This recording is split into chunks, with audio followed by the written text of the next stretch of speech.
Welcome back, everyone. We'll start the last segment of our programming for Friday, or for today. The next panel, the Paradigm Shift panel, will be moderated by Ivan Rosenberg. Ivan is a master strategist and a frequent and popular public speaker. He's the president and CEO of Frontier Associates, and he also has a bachelor's and master's degree in electrical engineering, computer science from Cornell, and a master's and PhD in management from University of Rochester. Please welcome Ivan Rosenberg.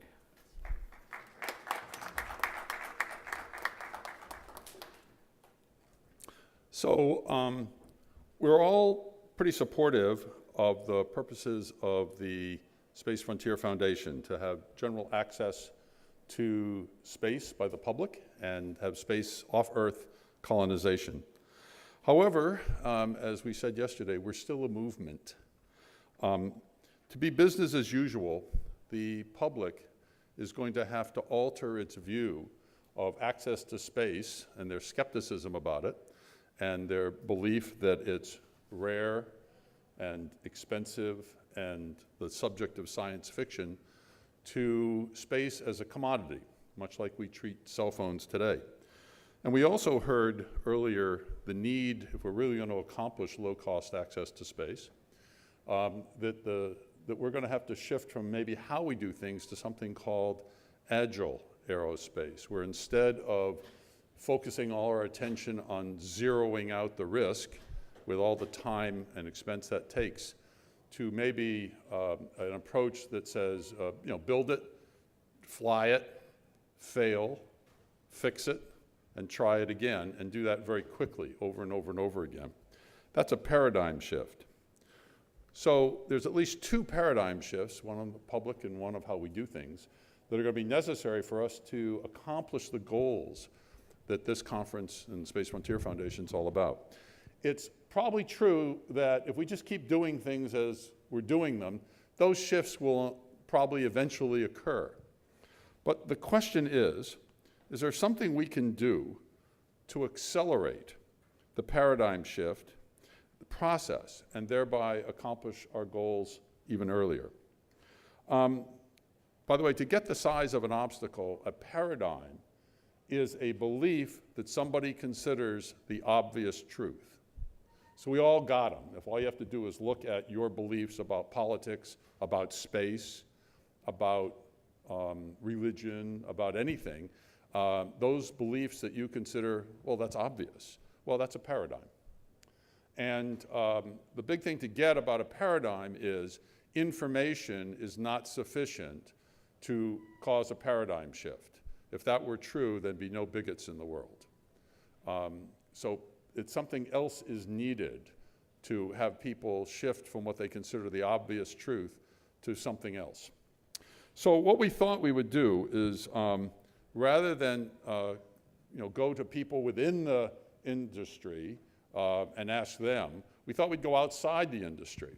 Just like NewSpace in some way is outside the industry and coming up with new ideas that will help the industry move quickly, we thought we would go outside to areas in which a paradigm shift has occurred already or is occurring, and see if there were lessons learned there that we could use for the NewSpace movement.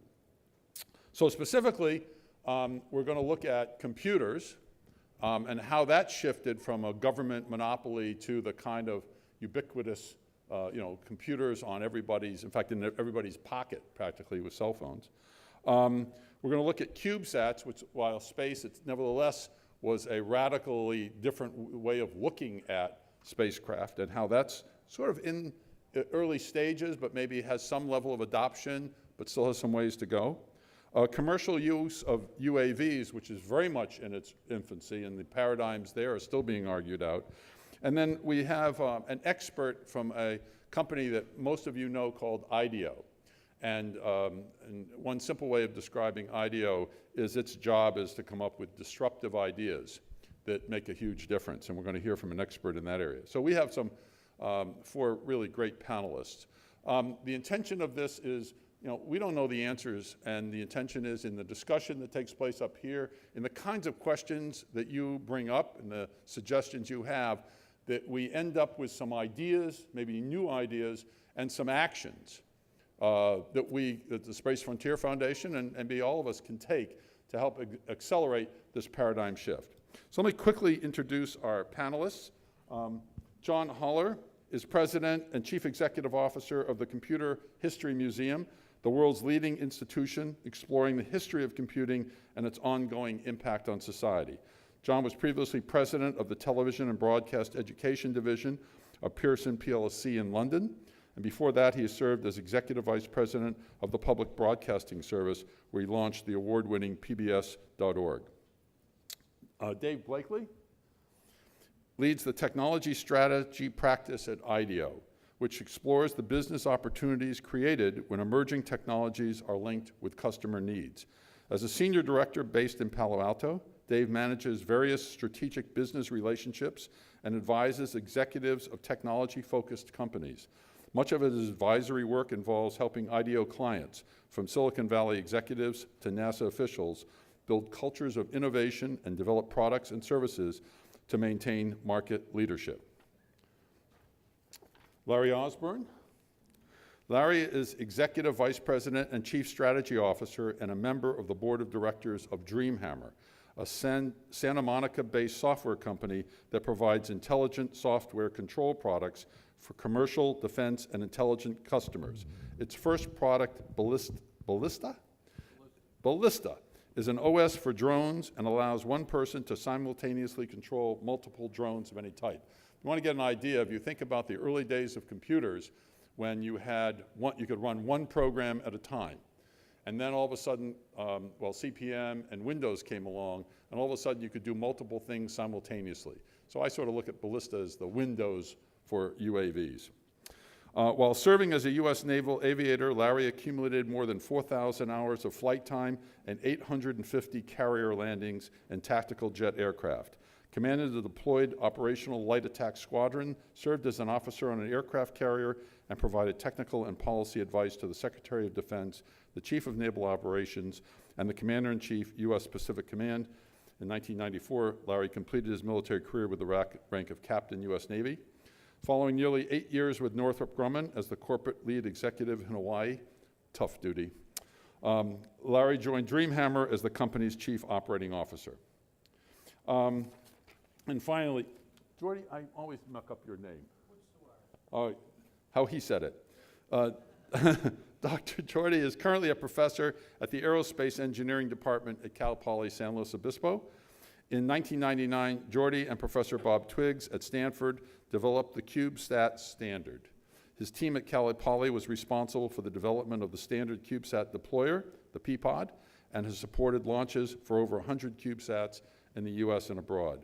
In 2011, Jordy co-founded TIVAC, Nano Satellite Systems, to support the commercial CubeSat market, and is currently the company's CEO.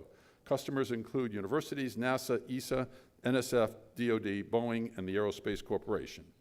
In addition to launch activities, Jordy's team has been involved in the development and launch of 6 CubeSats and is currently working on 3 additional CubeSats.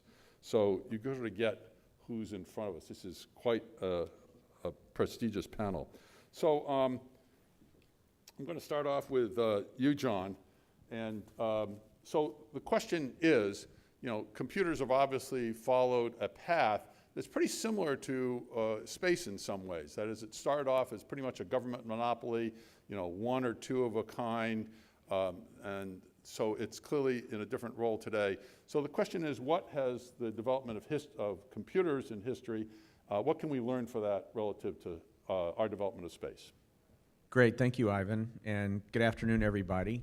I'm going to talk a little bit about my personal view of the way innovation has happened in computing over the last 70 years or so, and state a very simple thesis, and then give you 7 examples of how I think the shifts have happened in computing, with one health warning, which is a member of my board who is a very noted historian named Richard Tedlow. And Tedlow stopped a board meeting at the Computer History Museum about 3 years ago when he said, "You guys are all engineers," and my board is largely engineers, smart engineers.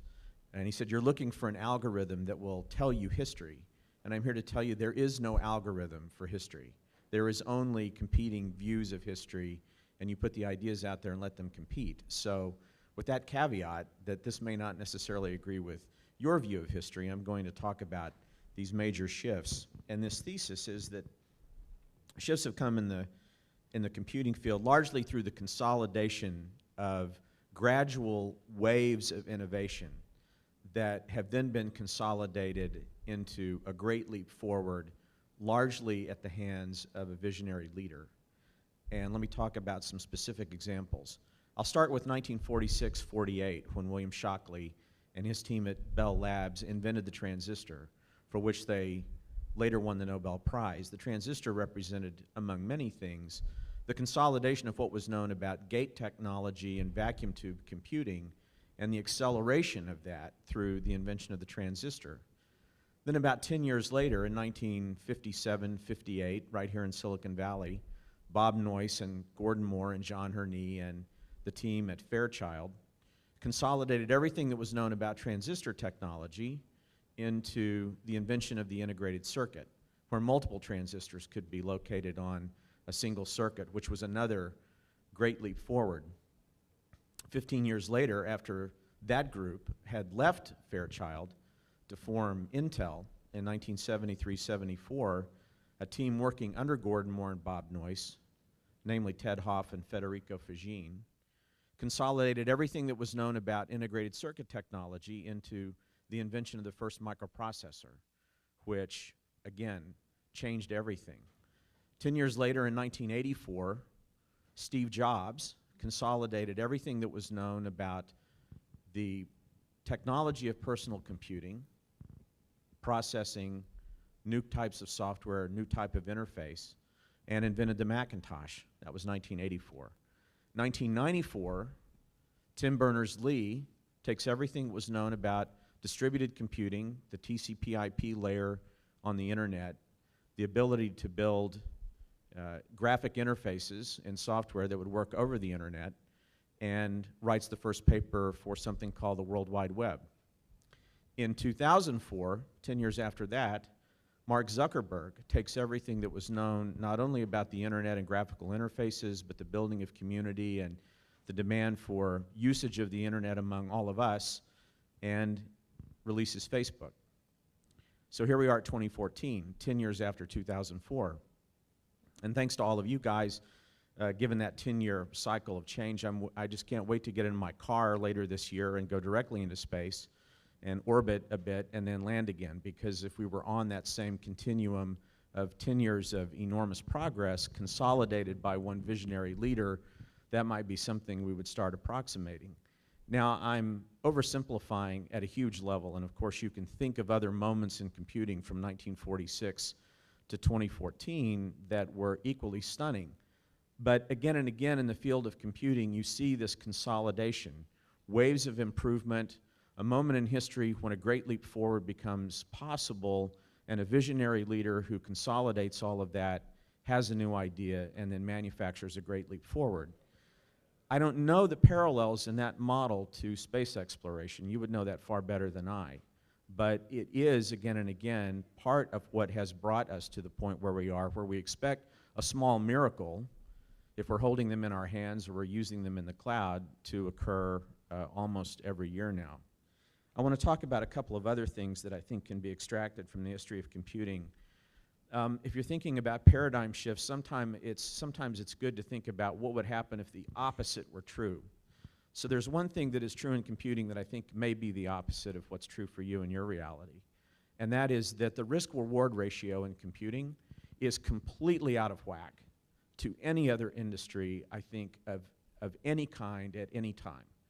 And that's particularly true today. And Mark Andreessen is fond of saying, if you're working in software today, you can sit down at your desk, you can buy an operating system and storage and processing in the cloud from Amazon, you can set up a payment system through PayPal, you can market to 1 billion people by creating a Facebook page, and you can do all of that before lunch. So the whole risk-reward ratio in computing and innovation now is completely upside down to what it was in computing before and what it is in most industries. Again, I'm not quite sure what the parallels are, But that upside downness of computing, I think, has unleashed this enormous period of creativity. The third thing that is very different in computing is that the tool itself improves the technology. There's almost nothing else that you can think of where the tool itself gets better and better simply by the use of the tool. And in computing, of course, that's true. All of the gains that are happening now in computing, and even the departure from current computing architecture, has happened because computing itself is reinventing itself at the hands of really, really smart people. And the final thing I would say is that, oh, and by the way, 1/3 of the planet is still not connected on the internet. So imagine when 2 billion more brains come online sometime in the next decade, and all that creativity gets unleashed, and there could be yet another wave coming that we really can't even foresee. The final thing I would say is that computing has done a brilliant job of setting all of our expectations incredibly high. We all expect miracles to happen. We expect them to happen tomorrow or next week or next year, and sure enough, somebody turns up and presents us with a miracle. And I think there was a time, I grew up certainly as an absolute rabid space fan. The astronauts were my heroes. And there was a time when space was also setting those expectations for us continuously, almost like computing was. And I think that can happen again. I don't think we as the public are going to change our minds voluntarily. I think something exciting and compelling about the space program is going to have to be presented to us every day, every week, just as it is in computing, to recapture our imagination and rebuild a passion around space, just the way it has about the miracle of technology change. So those are the points I wanted to make just to start out the panel. Great, thanks. So I hear two things, at least at the beginning, that might be useful. One is looking to consolidate. You know, how can I take this over here and this over here and put them together and cause the breakthrough that way? That's right. And the other one I hear is leadership, which, you know, we got a lot of engineers, and I also heard that yesterday, or I think it was mostly yesterday, pointing at the need that this is not just an engineering exercise, but that you need to be able to present, you need to make a business case, and so on. And the last thing I heard, which I think is particularly informative, that in the early days of space, everybody knew it was risky. Big chances of failure. And quite frankly, I think that one of the mistakes, particularly I think NASA makes, is communicating this is business as usual. I think if you think about the Curiosity landing, you know, that the 7 minutes of terror went viral because it really did say, you know what, this might not happen. It's really risky. You know, there's 10,000 things, all of which have to go right, and that's ridiculous that that should happen. And people got, wow, this is really cool. I mean, you think about reading a book that has no suspense.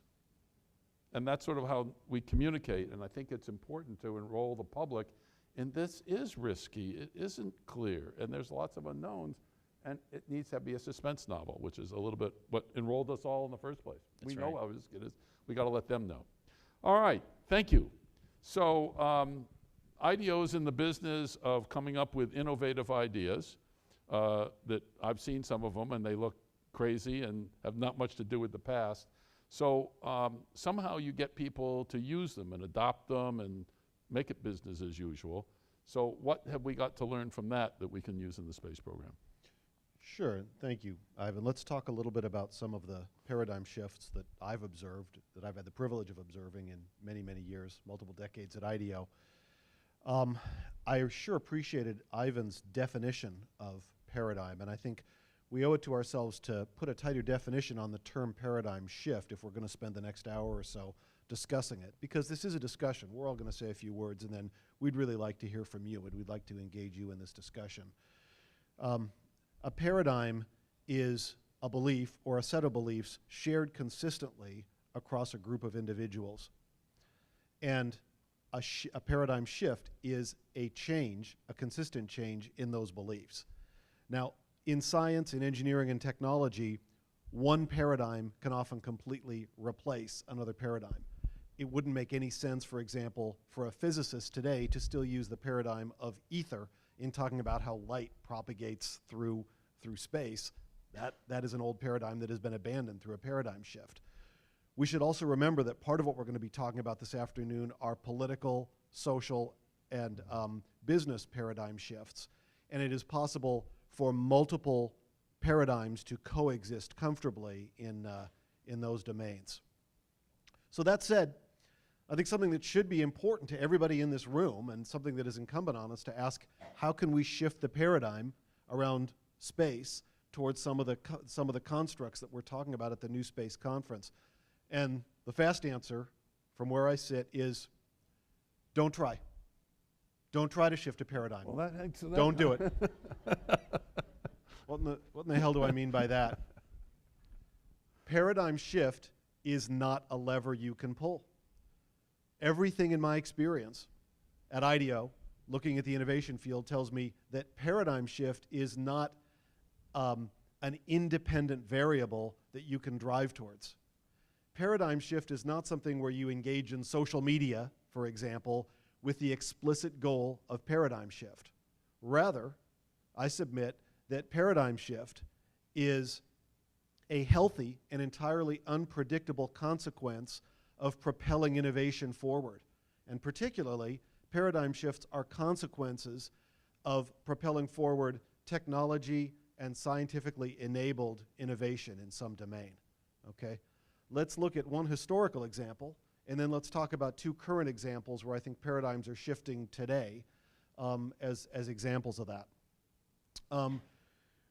When Cisco was a young-ish company, and I had teams at IDEO working with Cisco, and then later on, when Netflix was a new company, and we had people working with Netflix, you know, nobody said, hey, at Cisco, our goal is to shift the paradigm from bandwidth scarcity to bandwidth abundance. Now, I argue that that's exactly what happened. Some of you in the room, I'm one, remember when TV sets had rabbit ears on top and you had 13 channels and you had about 7 detented clicks that you could go into to figure out what channel you wanted to watch, okay? That was a paradigm that none of us ever questioned of bandwidth, wireless bandwidth scarcity, okay? Through driving server and router technology forward at Cisco, and through continuing around business applications to drive that technology forward at Netflix, the world now has a paradigm through streaming audio and streaming video, I think we'd all agree, of bandwidth abundance. And there are companies, you know, all around us here in the Valley that are benefiting hugely from that bandwidth abundance. But again, keep in mind that nobody I worked with at places like Netflix or any number of other firms that were availing themselves of those emerging technologies ever said, we are shifting from bandwidth scarcity to bandwidth abundance. That was a consequence that seemed that seemed obvious in retrospect, but as Ivan pointed out, we just sort of accepted bandwidth scarcity as an obvious fact, okay? What's exciting currently that we might think about as sort of a precedent for some of the paradigm shifts that we all hope for in NewSpace? Synthetic biology is certainly an enabling technology which I point to as a candidate to shift paradigms significantly. We just sort of accepted for many years that creation of ethanol required biomass. And whether that biomass came from subsidized corn, whether it came from switchgrass, whether it came from plankton from the sea, we just sort of accepted biomass as this necessary enabler of ethanol. It is now entirely possible that with water, sunlight, and a small amount of feedstock, or even possibly just water, air, and sunlight, that genetically engineered organisms will excrete ethanol without distillation even being required. That's a pretty fundamental paradigm shift in the way that people think about ethanol and other fuels. And of course, we could point to all sorts of other interesting paradigm shifts that are likely to be enabled by synthetic biology, such as recent demonstrations both in France and at UC Berkeley for the creation of malaria drugs at costs that are potentially at scale much lower than traditional pharma processes from genetically engineered organisms. Another quick example I would give, which you should have a look at if you haven't already, is Makani Power, which is a recent acquisition of Google X. I and almost everybody else I know, when we talked about wind power, we do a lot of work with alternative energy currently at IDEO. We just accepted a 100-ton device, a wind turbine, made by people like GE and Mitsubishi, as a necessary enabler.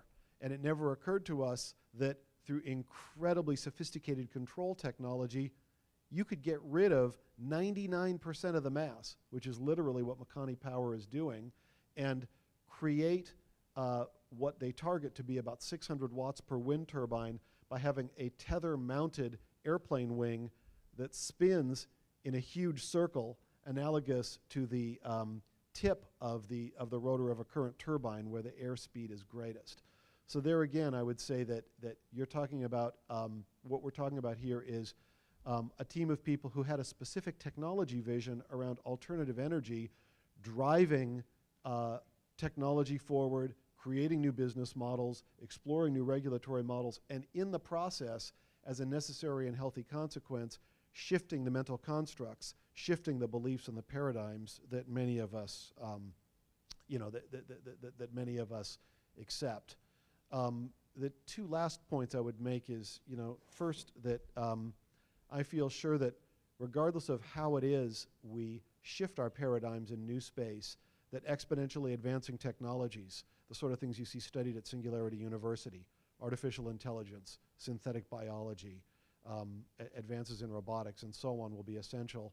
And I also just want to say that in order to propel these forward, somehow, somewhere, continuing to assert the profile of STEM education in the United States and all over the world is a terribly important enabler. Great. Thanks, Dave. I would, excuse me? Oh, sorry. I thought you were saying your name wasn't Dave. It's Dave. I got it. Okay, good. So you and I would have an interesting conversation about that, because I firmly believe that paradigm shifts can be caused. That's my business in some way.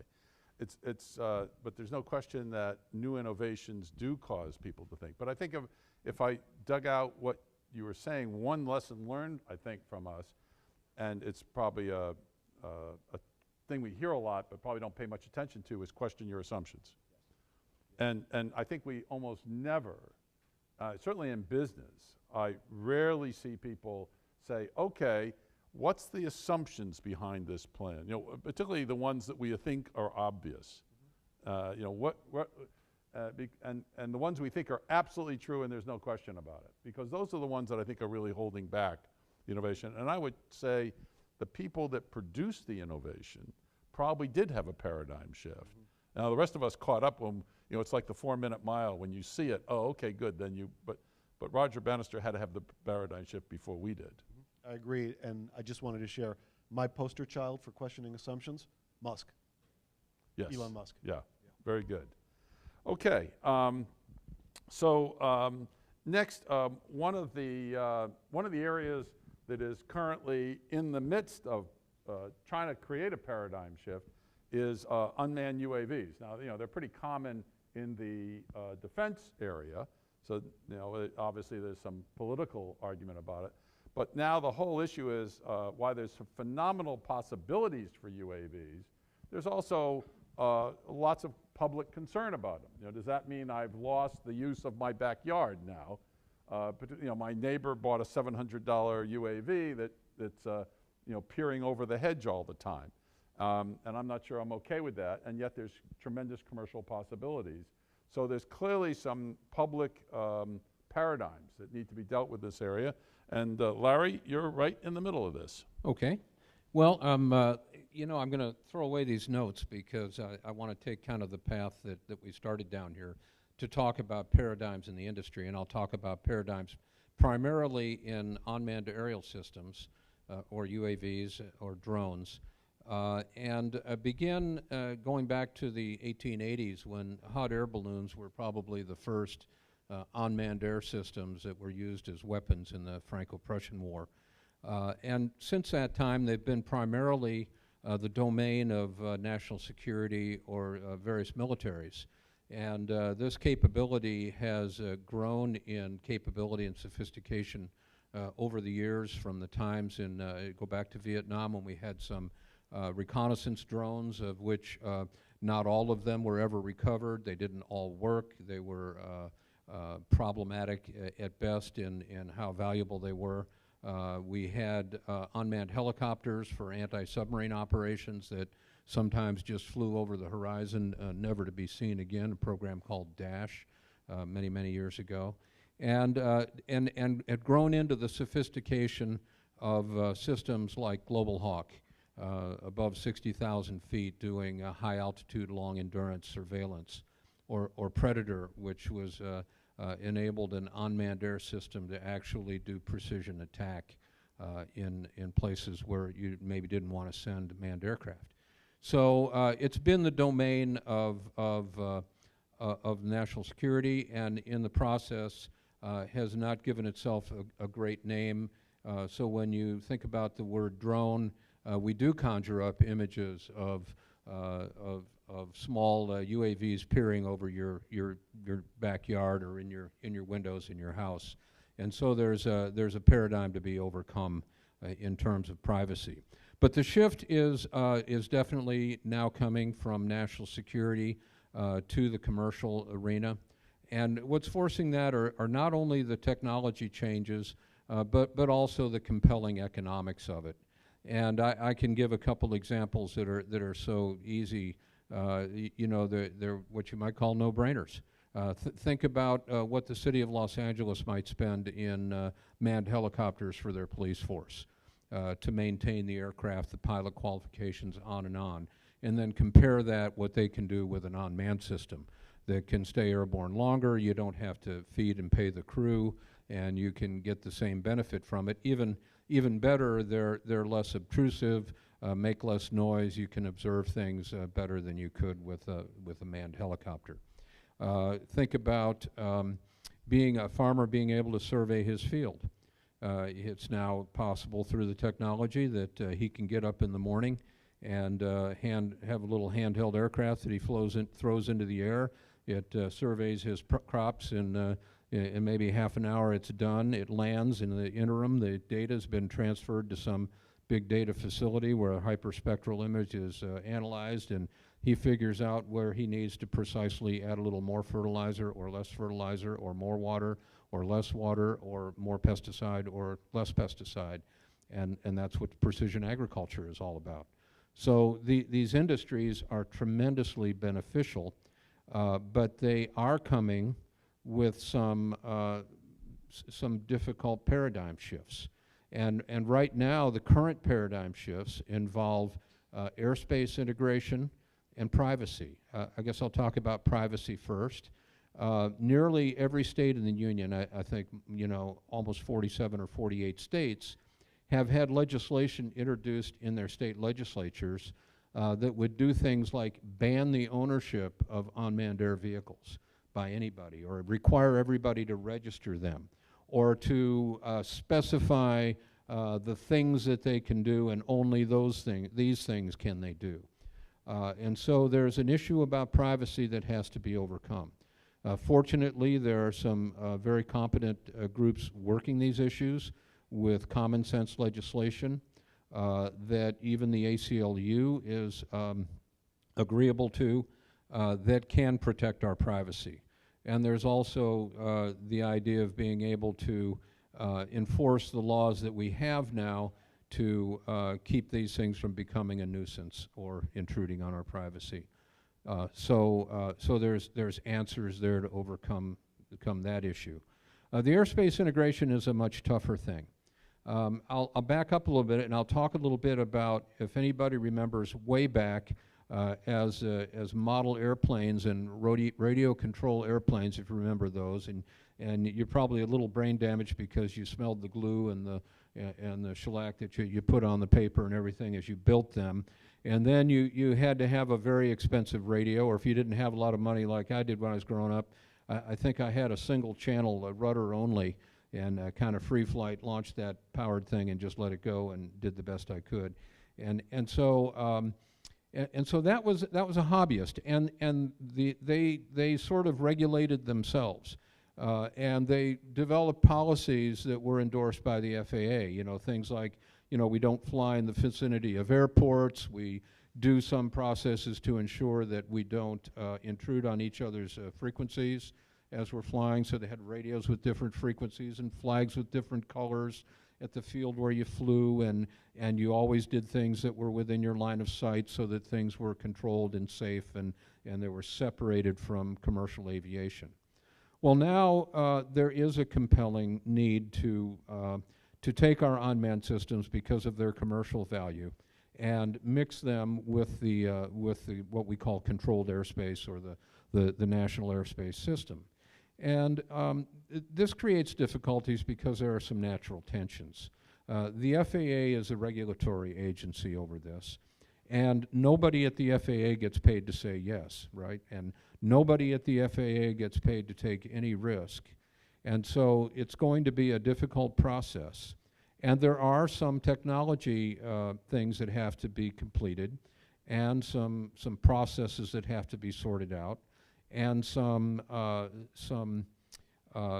ways to certify pilots and airframes and control systems to ensure that this integration can be done safely. But to give you an idea of the kind of problems that we have with this, the FAA now wants to regulate airspace that they have never controlled in the past.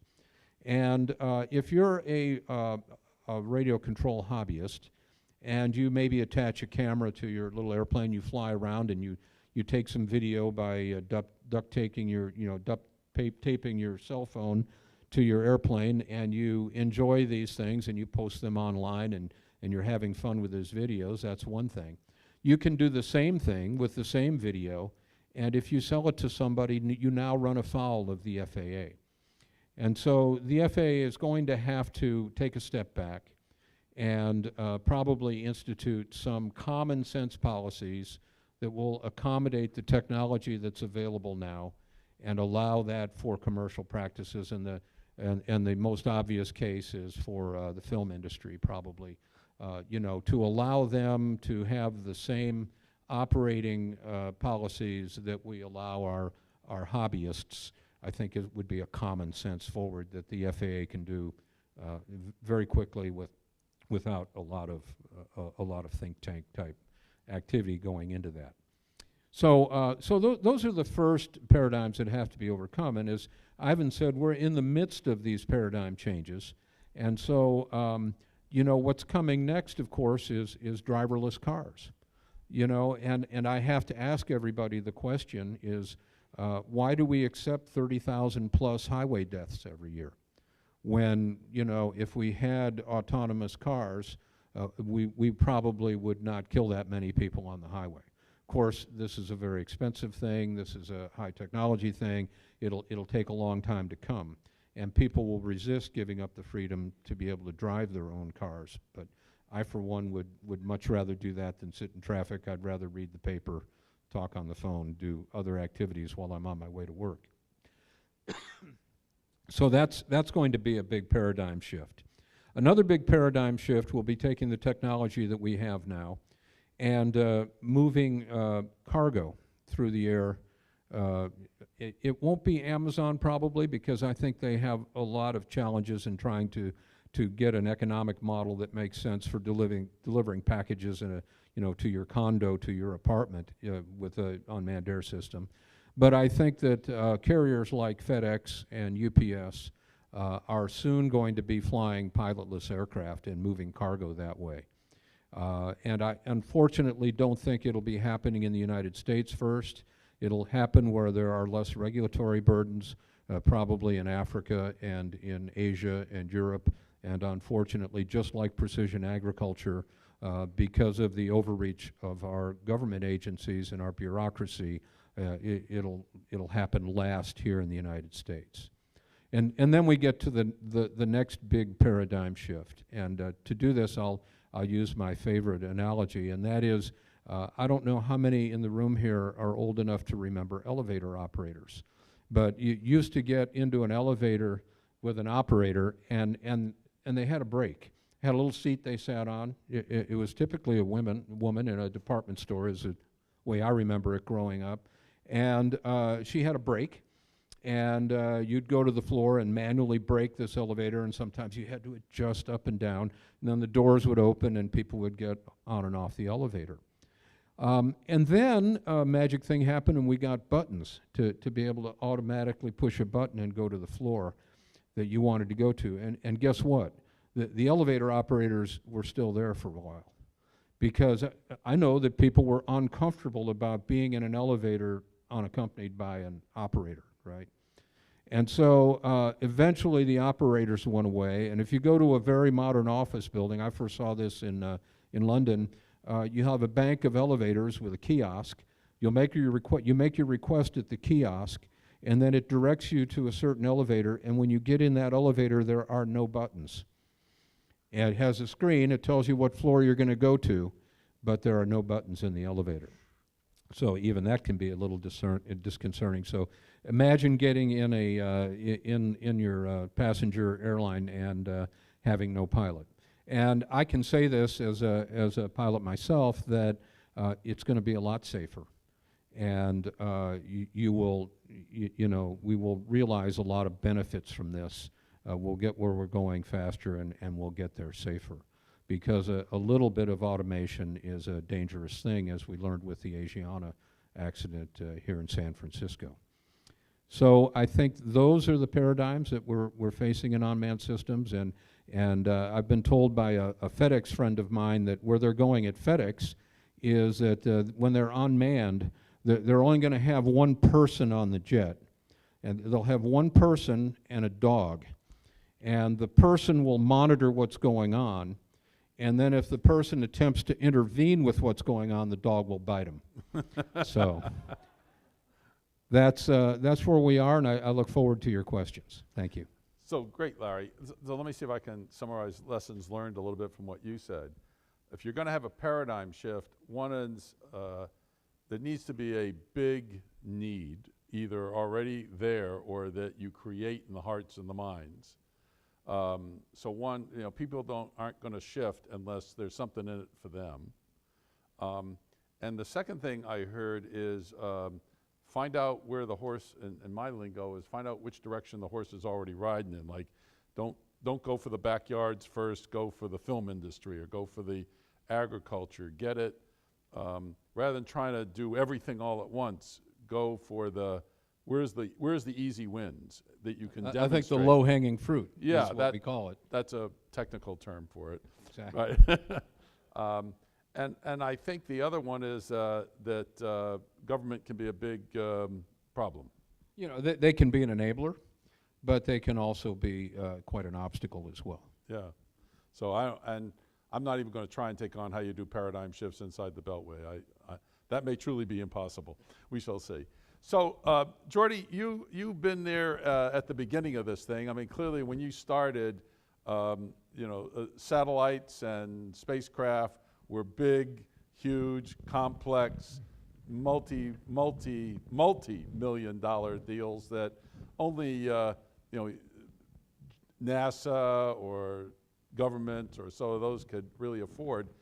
And so you were there before anybody even imagined something this small, and you've seen the development of it, so now they're being launched off the ISS, which, I mean, you know how conservative to let anything on the ISS, and yet you're also in the middle of that because new stuff is happening. So tell us a little bit about how that came about. How did that, some of the obstacles you ran into, the give me a break, Jordy, that'll never work kind of stuff you dealt with, and how you shifted that. No, thank you, and this has been really good because I mean I'm in the same boat. I have some notes, but you guys said so many things that I should be writing. And you're right, we were there at the beginning, but I think we saw what somebody else said about that you don't try to do the paradigm shift. Is the law of unintended consequences. You were trying to do something completely different. And I was an academic. I am an academic. We were trying to solve an academic problem. We were trying to get students to fly spacecraft. So that academic objective freed us from the need to do things. All we had to do is train students. And what happened is that we could train the students. We could put a Sputnik app, and that was good enough. So when people said, these things are idiotic, you cannot do anything useful with them, that was true of JPL, and that was true to Boeing, but I can do something useful. I can teach a student to integrate and test something that has to go to space. And that's all I cared about. So we were not trying to do what it turns out we did, which is really what everybody's been talking about, is the idea that you're trying to solve a problem, and all of a sudden something else gets solved as well. And over lunch, we were hearing about this lunar lander that is actually a great tug to go deploy things in orbit. So it has this additional shift. So that's the first thing that I think we did, is we were trying to solve problem A, which we did solve, and in the process, we created a new industry. And that was nothing that we were trying to do. I hate to interrupt you. That reminds you, I can't remember who our first speaker was this morning, Yeah. but he said that the real brilliance is when an entrepreneur like Elon Musk is trying to solve, how do I land on Mars? But in that process, he solves a problem that make him money on the way to that, like Yeah. a reusable booster. And we are actually in a different paradigm when it comes to that, in that we didn't have an ultimate great objective. We actually had a very simple, humble objective to teach students that actually had a big impact. So it's another way of getting to those big shifts, that it's not trying to get somewhere high, you're trying to go somewhere low. So you're trying something. And once you try it and you realize, oh crap, this works, now you can do other things. The one thing that I find interesting is that we were not the first ones to do small space. And I think there's somebody from Surrey here, and they should get the credit. The AMSAT community in Surrey, we're doing that. We're saying, we don't have the money, we're gonna go buy some electronics, and a solid spinner for the antenna, and we're gonna go fly that as an AMSAT satellite. The thing that I think we changed is we created a standard because we knew that students had a hard time wrapping themselves about a very open problem. So we said, we'll give you a box, put something inside. So that helped them. And then the other thing we did is we made it really small to facilitate the launches. So what we ended up coming up with is a way for the primary payloads to not be too worried, because we were this little thing. I mean, how much damage can you do? And then it was standardized, so there was a lot of people doing it. So the demand for launch capacity and the ease on going into the launcher meant that all of a sudden the launch availability became open. And that was the shift. The idea that I can launch now. And we saw scientists go from, I need this exquisite instrument that weighs 10 kilos, but I'm never gonna fly it, or it's gonna take me 10 years. Or I can make this simpler instrument that's not as good, but man, these guys are really getting up. So in 2 years, I could have it in space. So that's what really happened. And the only way to do that was to get away from traditional aerospace components, materials, and processes. So one of the unintended consequences is we used commercial off-the-shelf technology and moved our type of spacecraft, moved away from the big space ecosystem. We entered the commercial electronics world, and that was a completely new way of looking at the world. It's Steve was talking this morning about, 10 years is 1,000 times better.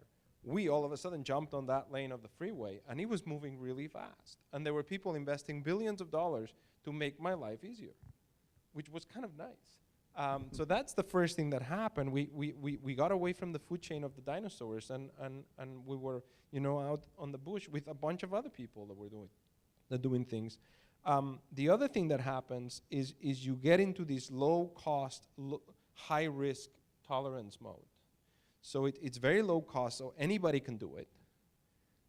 And since it's cheap, you can fail, and you don't break the bank. So you start trying things instead of getting into this analysis paralysis mode that the aerospace industry, when you're building a billion-dollar system, you better analyze everything and know this is the answer, and you spend a tremendous amount of time trading between solutions. And I teach a design class where we design big spacecraft. And in that class, the problem is always like, there is these 2 or 3 ways to go, and man, they all look really good, but at some point we have to choose one. And that, I feel, is one of the issues with big space sometimes, is you're gonna build one Mars rover. So you're gonna get one shot. So you spend a lot of time picking, and you never know that you picked the right one. And what's happening with CubeSats now is it's so low cost, and it's so easy to get in, that we're trying lots of things. And people will try and fail.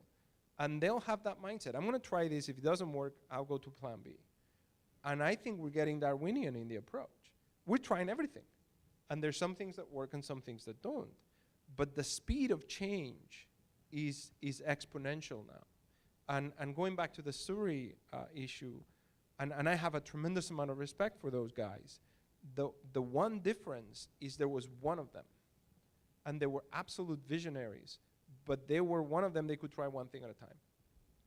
What we see now is we have, I always tell people, and I've been saying this for many years now, that once we got to 100 developers of CubeSats, I stopped counting because I couldn't keep up.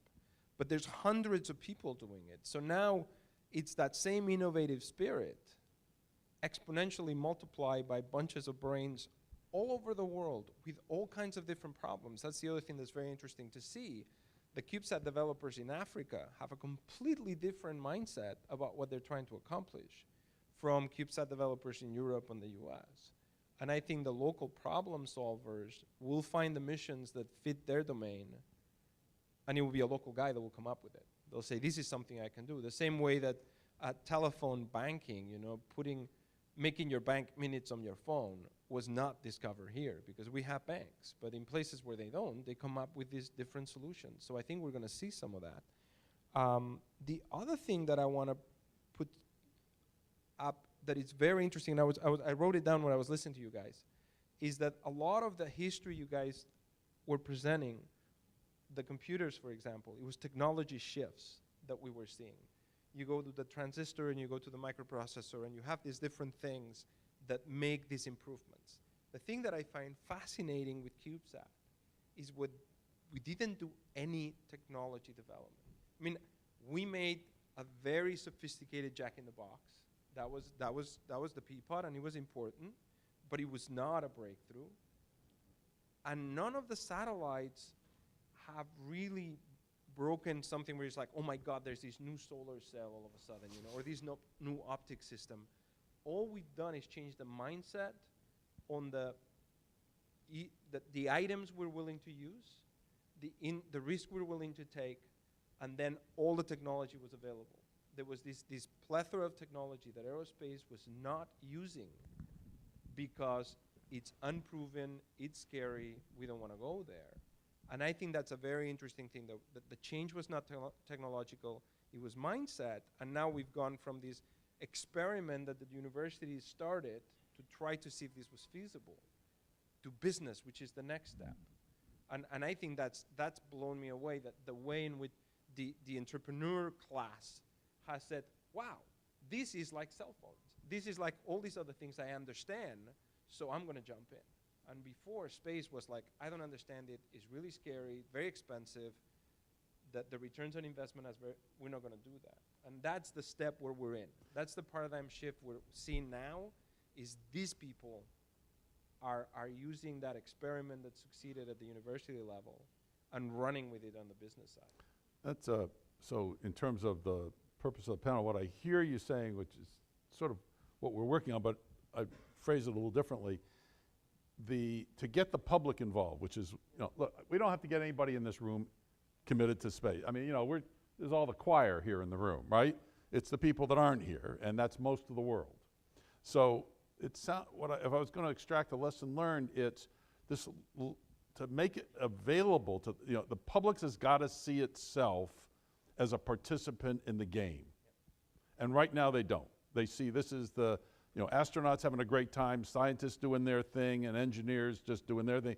But I'm sitting there, there's nobody landing on the moon that I can take pride of. There's the shuttles when the shuttle traveled through the streets of LA, everybody was really proud of what we've accomplished, but there's no experience of that. But you're saying with with the ability to do these low cost, if you're willing to take the high risk, which is exactly opposite of what we've been doing, and take high risk, but make it really inexpensive so the public can start experiencing this and have them feel part of access to space. Maybe it's a little simple thing, but and we've seen that at the university level. yeah. What we've seen at the university level is the students would go into a program that allowed them to build a spacecraft. They got to touch it. They got to do it. And what we're seeing is a lot of those students reject the traditional aerospace industry. When they go out and they look for a job, they look the way that big aerospace does business, and they say, this is not what I'm doing. Right. I don't want to go backwards. So that's where we see all these little startups. It's a bunch of them is just the students that know there is another way because they experience it in school, and they're taking that to the That's commercial. particularly critical with the millennials. With that generation is, I want to do something that has meaning today, not 10,000 hours, not 10,000 years on. Larry, is there something you were? Yeah, you said something that was very interesting when you talked about using existing technology in a different way, that new technology really wasn't developed. And it brings to mind me, I didn't mention it, I should have, is probably one of the biggest technology accelerators to UAVs was GPS. And if we go back and look at the history, it seems to me that GPS was developed as missile control, from submarines to find a way to get missiles to a target. And then we figured out there were all kinds of commercial purposes for that, like, in your car and driving someplace. And then it got small enough that it got into UAVs. And once it got into UAVs, and then you coupled it with good software, now you don't need to go out and practice how you're going to fly your model airplane. You can you don't have to do anything but say, go to this point, hover, and then go over to this point and hover, and come back to me and land. And so it's completely changed the game, but it wasn't necessarily new technology. It was just a different application of old technology that was packaged better, that was more available because it was less expensive, and then it was tailored for that purpose. It's a little bit like what John said. It was seeing the symbiosis of two very different things and putting them together to serve a need. We've been having a ball up here, but I guess it's time to let you guys in on the conversation. So we're really open to anything any question, suggestion, comment, how would you might you, and looks like we're starting to line up already. That's great. So let's start over here. Hi, Eric Dahlstrom. What my question is about bad actors and the paradigm shift as applies to them. All these powerful technologies getting cheaper. It's providing incredible opportunities in space and UAVs and in bio and everything else. But also besides enabling individuals and entrepreneurs, it also enables potential threats. And one thing I was thinking back to with this, factor of 1 billion increase in computing power, that it used to be that computers were, some level of computers were restricted from export for being dangerous. And now, as soon as you turn on an iPhone, you click through the agreement, and buried in the agreement says that you're not allowed to use it to design a nuclear weapon. Shucks. And if you do, then the Apple lawyers will come after you, and that's scary. And so I just wonder what you thought about these transformations and what it means for the future society when good guys are enabled and bad guys are enabled too. Somebody want to take that one on? Dave? I think you raise an extremely important point, and I think paradigm shifts in crime and from bad actors will be an issue that it's already becoming increasingly important.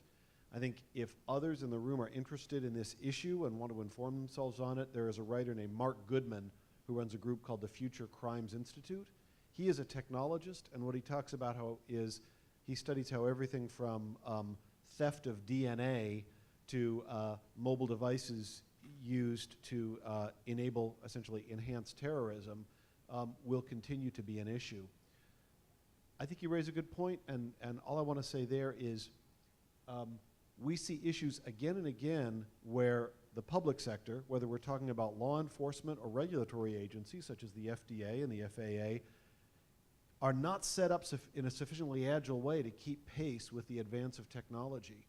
And if there's anything that points to an imperative about figuring out innovative ways to speed up the course of regulation and the course of public sector activities, it's the imperative for law enforcement to keep up and to stay on top of rapid advance in technology. Sort of like the virus detector folks keeping on top of things. Yeah, I think just for perspective, when people first built roads, you had highwaymen that exploited those to rob people, right? And when we built bridges, you had whoever had power was there to collect a toll. Or when you built rivers and canals and commercial traffic moved there, and of course it's gone on to the cyber attacks and identity theft and things like that. I think you're right. I think it comes regardless of where the technology goes, and we just have to find agile ways to combat the nefarious activity. I think it's a good one. What it does is, for those of us who are studying, okay, what is this paradigm shift? What it says is we better consider the bad uses too. It was one of the things I wanted to follow up from what you said, Jordy, is that in terms of getting, one of the things we can do to get the public more aware, feeling more a part of it, is communicate it that way. For example, Virgin Galactic, people emphasize that it costs $200,000 and it's not available to most people. I look at it, okay, yeah, the first ones are going to be for the rich folks, but you know darn well that price is going to come down, and I dream, to me it says, okay, it's there, and good, the more rich folks that buy it, the cheaper it's going to get for the rest of us, and someday my kids will be able to afford it, maybe my grandkids. But to me, it's just like when Dennis Tito went up, and NASA said, well, you can't have a tourist up here. What about, you can't have tourists with explorers? That doesn't make any sense. Instead of saying, hey, space is going to be available for everybody, and Dennis is just the first one. That's, I think, how we communicate. Okay, over there. Ever since we had the excitement of Apollo, we sent astronauts on a very dangerous mission to a big rock very far away. And it was really, really exciting. And I think there's been a paradigm amongst much of the space movement that what we really need, and if we don't have it, we're going in the wrong direction, is that excitement. So we want to send a really dangerous mission a long ways away to Mars, and then the astronauts get down, will be so exciting. But I really think, and I see a little bit of this happening, the comment, that the real goal is settlement and economic expansion. And you don't want excitement, okay? If you're going back and forth to settlements, you don't want a 1% chance of blowing up. That doesn't work. And you don't want to go far away. You want to stay as close as conceivably possible, maybe even just LEO. Right? And I think in a lot of cases, there's people who sort of say, oh, yes, and settlement, but what they really want is that excitement. And I think that this is a paradigm shift that is really, really important to us and that is in part of us. And I don't know, maybe you guys agree, maybe you think I'm full of nonsense, but I'd like to hear your opinion. I would give you a different word. And it occurred to me when Ivan was summing up what I said earlier about what we needed is to recapture the sense of danger, something that might go wrong. And the only thing I would add to that is I'm not so sure it's danger, and I'm not even sure it's excitement. When I think about what made me excited about space, it was a sense of wonder. And I think a sense of wonder is different from a sense of excitement. I don't think there's something about space to capture the popular attention that has to keep us on the edge of our seats all the time. I think it's just the sense that there's something bigger out there, and it's always going to be out there. And the more we extend our ability to reach out and be in touch with whatever that is that's out there, kind of rekindles a sense of wonder that I think can always be there a bit, rather than a sense of excitement. I'm not a big fan of films that only glorify the sense of absolute disaster, like Gravity, which are fun. That was an amazing film, but I think the thing that keeps us hooked into what's happening in space is something different other than just the constant adrenaline rush. And I really would love for us to find a way to recapture that, just speaking as a civilian. John, I think that I stand corrected, and I think you're right on. My comment is NASA is the only federal agency that doesn't have to exist. You know, it's completely discretionary. We got to have an army. We got to have a justice system. We really have to have an education. We really have to have a health system. Whether the feds are providing it, or the state, or philanthropic organizations, we need that stuff. We don't need NASA. You know, there's no. But why does it exist then? And I think it exists for exactly what you said. It's because we have, as humans, this natural desire to explore, to see beyond, to what's around the next ridge, and to be wondered at it, you know, even wondered at a sunset. I think you're right on that, and I stand corrected on the danger part. I think you're right on. One thing that Jordy? I want to point out is business don't want excitement. Right. Elon Musk doesn't want the Falcon launches to be exciting. They want them to be really boring. And actually, one of the things that I find interesting, Elon has captured the imagination without the danger. You know, it's not like Virgin has people on it, you know, but what Elon is putting in front of people is, this is going to be less expensive, this is going to open it up. And that is the wondering without danger. I mean, nobody is there going, is the Falcon 9 going to blow or not? No, They just want him to succeed because he's changing the way. I think you're right, but I think the real calculus is risk and return. You know, it's just like investing in the stock market. If you can have more return if you're willing to accept more risk. And so I think there is a certain level of risk that we're willing to accept to be able to satisfy this desire for, you know, the wonder of what's out there and what we can discover. I think Elon, though, it's not just that, because the way he says it is, as long as the human species is confined to the surface of one planet, it's in danger of extinction. And therefore, we're saving the human species. So, I mean, that's pretty cool.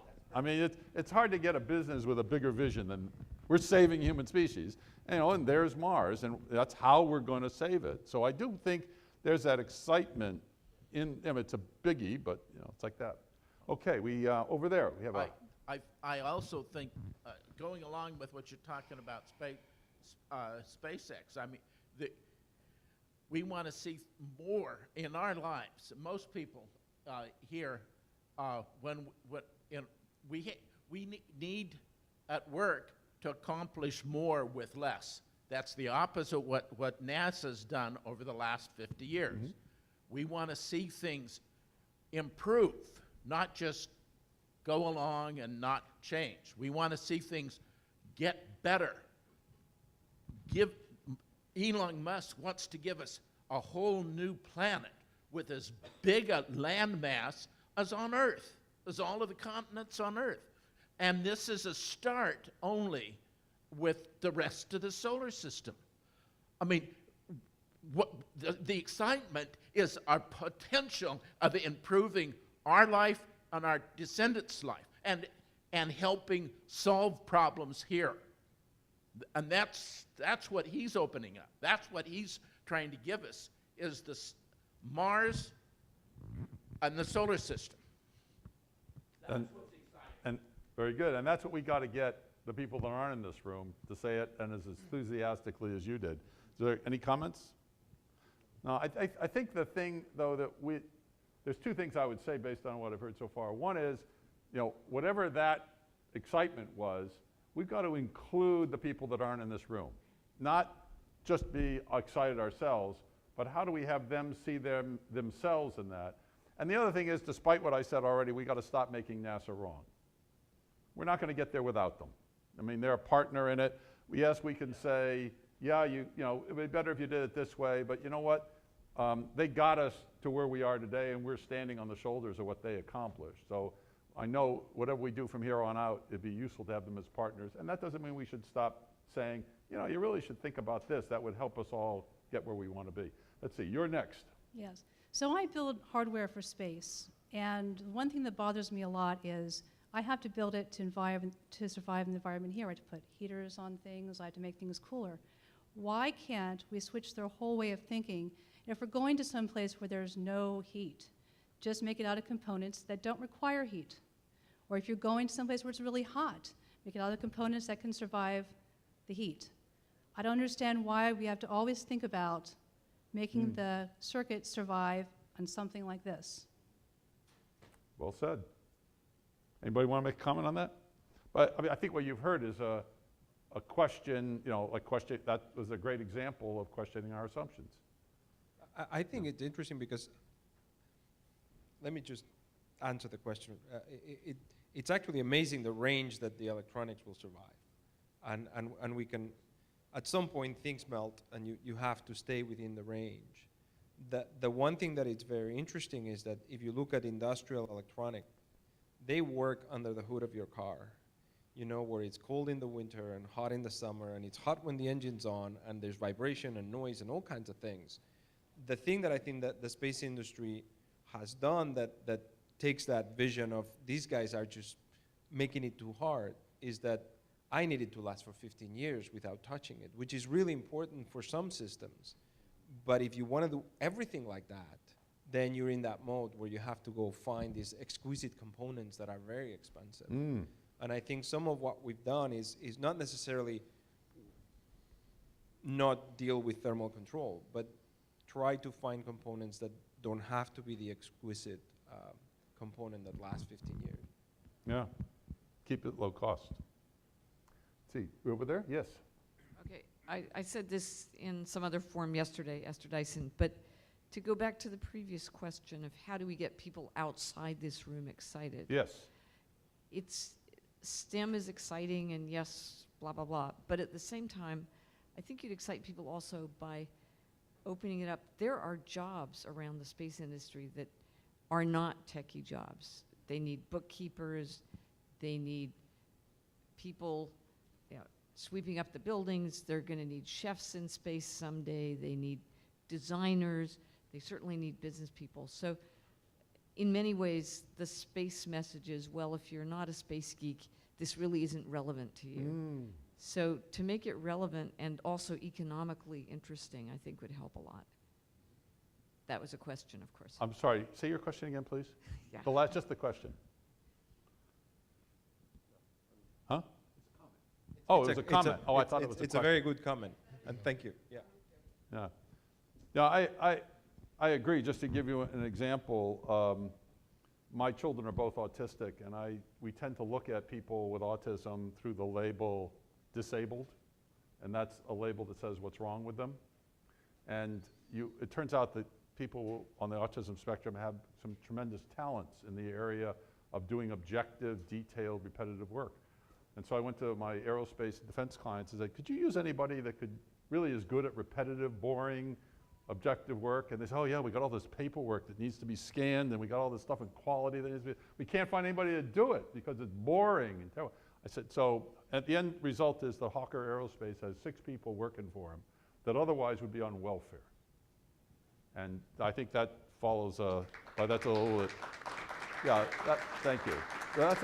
I think so I've coined the word uniquely abled, and I think that following off of what Esther says, that really it's an inclusive. So I get that the hook is close. I got 1 minute. So I think that just first of all, thank you to a phenomenal panel. I really, really appreciate that. And I think the thing, if I was going to leave us with one message, it's inclusiveness. If we're going to stop being a movement and become the future, not just NewSpace, but the way space is, we've got to include a lot more people than in this room. And so I would say as an action, whoever you're going to see who wasn't here at the conference, your spouse or your children or your friends, figure out a way to include them in what you're excited about. Thank you very much. You've been great.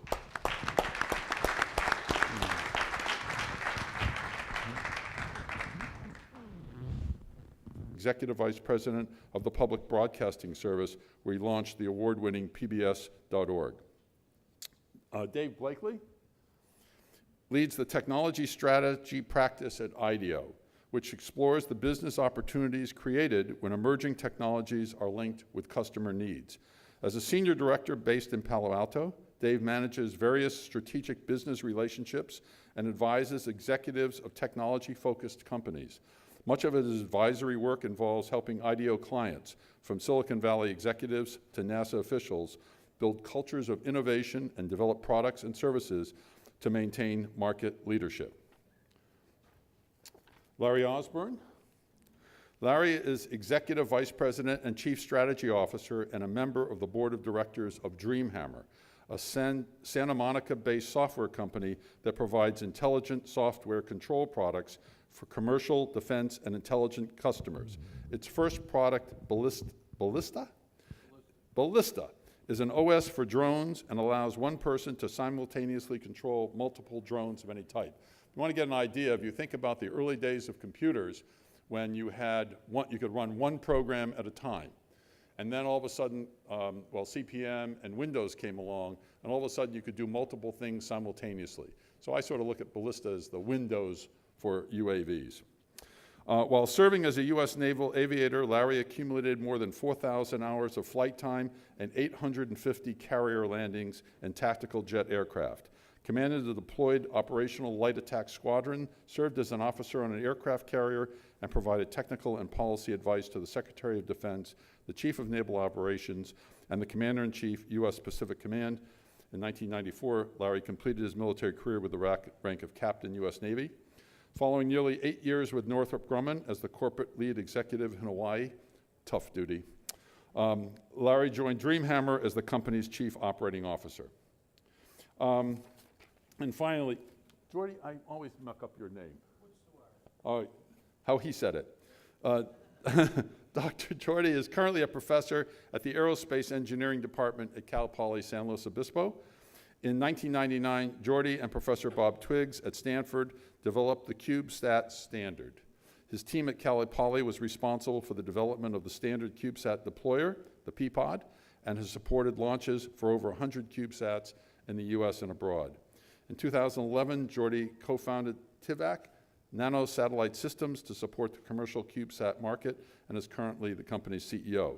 Customers include universities, NASA, where multiple transistors could be located on a single circuit, which was another great leap forward.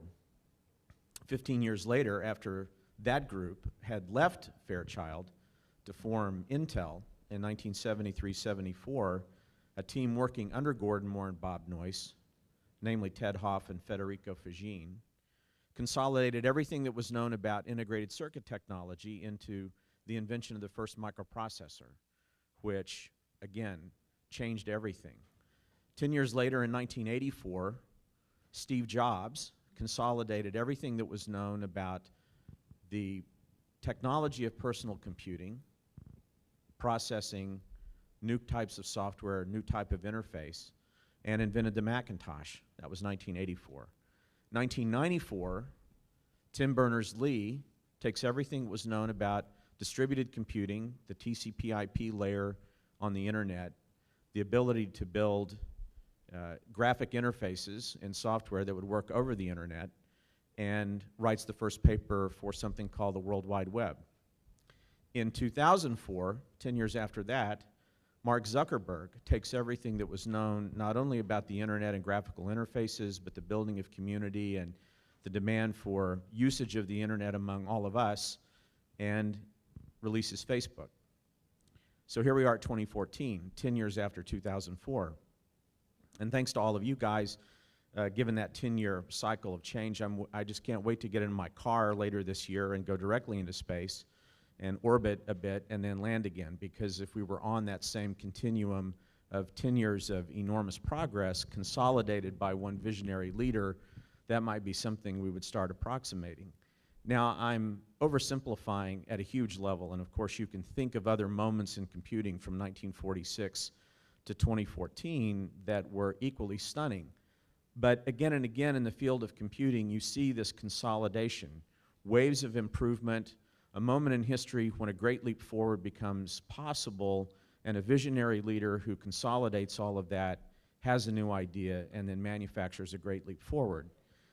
I don't know the parallels in that model to space exploration. You would know that far better than I. But it is, again and again, part of what has brought us to the point where we are, where we expect a small miracle, if we're holding them in our hands or we're using them in the cloud, to occur almost every year now. I want to talk about a couple of other things that I think can be extracted from the history of computing. If you're thinking about paradigm shifts, sometimes it's good to... ESA, NSF, DoD, Boeing, and the Aerospace Corporation. In addition to launch activities, Jordy's team has been involved in the development and launch of 6 CubeSats and is currently working on 3 additional CubeSats. So you go to get who's in front of us. This is quite a prestigious panel. So I'm going to start off with you, John. And so the question is, you know, computers have obviously followed a path that's pretty similar to space in some ways. That is, it started off as pretty much a government monopoly, you know, one or two of a kind, and so it's clearly in a different role today. So the question is, what has the development of computers in history, what can we learn for that relative to our development of space? Great, thank you, Ivan, and good afternoon, everybody. I'm going to talk a little bit about my personal view of the way innovation has happened in computing over the last 70 years or so, and state a very simple thesis, and then give you 7 examples of how I think the shifts have happened in computing, with one health warning, which is a member of my board who is a very noted historian named Richard Tedlow. And Tedlow stopped a board meeting at the Computer History Museum about 3 years ago when he said, "You guys are all engineers," and my board is largely engineers, smart engineers. And he said, "You're looking for an algorithm that will tell you history. And I'm here to tell you there is no algorithm for history. There is only competing views of history, and you put the ideas out there and let them compete." So with that caveat that this may not necessarily agree with your view of history, I'm going to talk about these major shifts. And this thesis is that shifts have come in the computing field largely through the consolidation of gradual waves of innovation that have then been consolidated into a great leap forward, largely at the hands of a visionary leader. And let me talk about some specific examples. I'll start with 1946-48, when William Shockley and his team at Bell Labs invented the transistor, for which they later won the Nobel Prize. The transistor represented, among many things, the consolidation of what was known about gate technology and vacuum tube computing, and the acceleration of that through the invention of the transistor. Then about 10 years later, in 1957-58, right here in Silicon Valley, Bob Noyce and Gordon Moore and John Herney and the team at Fairchild consolidated everything that was known about transistor technology into the invention of the integrated circuit. Space, about religion, about anything, those beliefs that you consider, well, that's obvious. Well, that's a paradigm. And the big thing to get about a paradigm is information is not sufficient to cause a paradigm shift. If that were true, there'd be no bigots in the world. So it's something else is needed to have people shift from what they consider the obvious truth to something else. So what we thought we would do is, rather than go to people within the industry and ask them, we thought we'd go outside the industry. Just like NewSpace in some way is outside the industry and coming up with new ideas that will help the industry move quickly, we thought we would go outside to areas in which a paradigm shift has occurred already or is occurring, and see if there were lessons learned there that we could use for the NewSpace movement. So specifically, we're going to look at computers and how that shifted from a government monopoly to the kind of ubiquitous, computers on everybody's, in fact, in everybody's pocket practically with cell phones.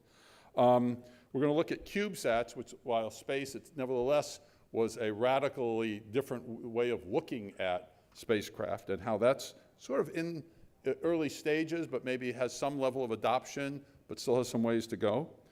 Commercial use of UAVs, which is very much in its infancy, and the paradigms there are still being argued out. And then we have an expert from a company that most of you know called IDEO. And one simple way of describing IDEO is its job is to come up with disruptive ideas that make a huge difference, and we're going to hear from an expert in that area. So we have some 4 really great panelists. The intention of this is, we don't know the answers, and the intention is in the discussion that takes place up here, in the kinds of questions that you bring up and the suggestions you have, that we end up with some ideas, maybe new ideas, and some actions that the Space Frontier Foundation and maybe all of us can take to help accelerate this paradigm shift. So let me quickly introduce our panelists. John Haller is President and Chief Executive Officer of the Computer History Museum, the world's leading institution exploring the history of computing and its ongoing impact on society. John was previously President of the Television and Broadcast Education Division of Pearson plc in London, and before that he has served as a... Okay. Welcome back, everyone. We'll start the last segment of our programming for Friday, or for today. The next panel, the Paradigm Shift panel, will be moderated by Ivan Rosenberg. Ivan is a master strategist and a frequent and popular public speaker. He's the president and CEO of Frontier Associates, and he also has a bachelor's and master's degree in electrical engineering, computer science from Cornell, and a master's and PhD in management from University of Rochester. Please welcome Ivan Rosenberg.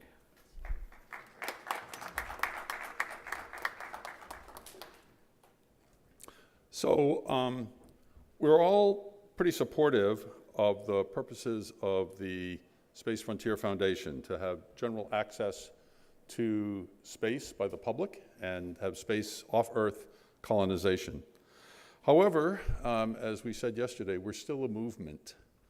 To be business as usual, the public is going to have to alter its view of access to space and their skepticism about it and their belief that it's rare and expensive and the subject of science fiction to space as a commodity, much like we treat cell phones today. And we also heard earlier the need, if we're really going to accomplish low-cost access to space, that we're going to have to shift from maybe how we do things to something called agile aerospace, where instead of focusing all our attention on zeroing out the risk with all the time and expense that takes, to maybe an approach that says, build it, fly it, fail, fix it, and try it again, and do that very quickly over and over and over again. That's a paradigm shift. So there's at least 2 paradigm shifts, one on the public and one of how we do things, that are going to be necessary for us to accomplish the goals that this conference and the Space Frontier Foundation is all about. It's probably true that if we just keep doing things as we're doing them, those shifts will probably eventually occur. But the question is there something we can do to accelerate the paradigm shift, the process, and thereby accomplish our goals even earlier? By the way, to get the size of an obstacle, a paradigm is a belief that somebody considers the obvious truth. So we all got them. If all you have to do is look at your beliefs about politics, about